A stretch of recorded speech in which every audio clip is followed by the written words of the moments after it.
What do you think the best sports teams across all of time and all of sports have in common? Anybody, just yell it out. What do the best sports teams have in common? Great leaders, coach. They work together as a team. Competitive spirit. They win. Sometimes people say money, coaching staff, talent. As it turns out, some of these things. But according to very thorough research, the dominance of the 17 best sports teams across all of time and all of sports corresponds with the arrival and departure of one particular player. And that player was or would eventually become the captain. And because I'm often asked who these teams are, here are some of these 17 best sports teams. You see, across a variety of sports and a time frame. And it's not Kobe's Lakers, LeBron's Cavaliers, and Wayne Gretzky's Canada, by the way. So the dominance of these teams corresponds with the arrival and departure of the captain. What's more, these captains lack superstar talent. They avoid the spotlight. They combine focused, aggressive play with the willingness to do the unthankful tasks in the shadow, and they all have a low-key, democratic communication style. In other words, the best sports teams across all of time and all of sports are led by radically humble captain Carla Overbeck, the former US women's soccer captain. Any soccer fans in the room? Raise of hands. You know the real football? I've lived in this country for 24 years. How can you call a game that's mainly played with your hands football? Anyway, the real football. She only scored 7 goals in her entire international career, which even for a defender is low.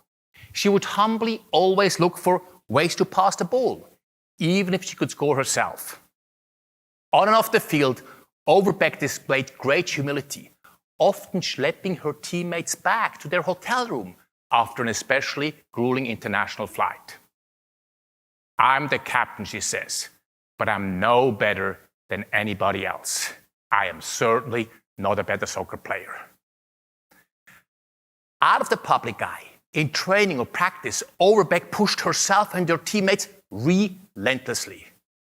Her incredible work ethic, her back-schlepping humility off the field, her passing humility on the field allowed her to amass huge credit that she could spend to hold her team members accountable. Her being tender on people allowed her to be tough on results. Overbeck hates the spotlight of speaking in public. She would not enjoy this gig right now.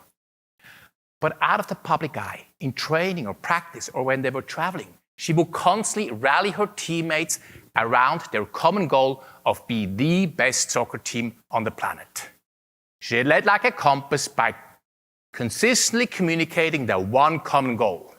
At the same time, she made it safe for everybody on the team to speak up, including the younger players. She gave everybody a voice. She praised the messenger versus punished the messenger.